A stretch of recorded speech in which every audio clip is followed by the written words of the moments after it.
பகுதிக்கு கொஞ்சம் தள்ளி ஒரு அரக்கர்கள் கூட்டம் ஓய்வெடுத்துட்டு இருக்கு. அந்த அரக்க கும்பலுடைய தலைவன் தான் இடும்பன் அப்படிங்கிற அரக்கன். இடும்பன் நம்மள சுத்தி மனிதர்கள் இருக்காங்க அப்படிங்கிற விஷயத்த எப்படியோ மோப்பம் பிடிச்சிடுறான்.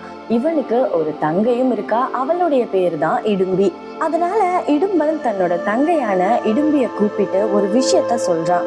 எனக்கு இங்க பக்கத்துல ஏதோ ஒரு நர வாடை வருது, பக்கத்துல ஏதோ மனிதர்கள் இருக்காங்கன்னு நினைக்கிறேன், நீ போய் அவங்கள வேட்டையாடி கொண்டு வா, இன்னைக்கு இரவு அவங்க தான் நமக்கு சாப்பாடு அப்படின்னு சொல்றான். தன்னுடைய அண்ணனோட உத்தரவை ஏத்துக்கிட்ட இடும்பியும் உடனடியா அங்க பக்கத்துல இருக்கிற மனிதர்களை வேட்டையாட கிளம்பிடுறா.